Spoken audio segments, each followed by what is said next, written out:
lo que era tuyo te devolveré.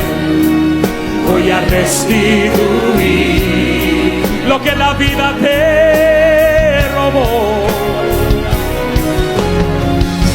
El último en la casa de Saúl ya no será más a que nadie le da valor.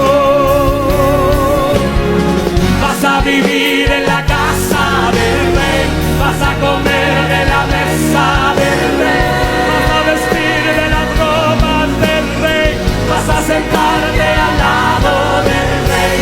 La miseria nunca más conocerá, un adiós a lo de larga. Tu vida nunca más será igual, el rey te mandó a llamar.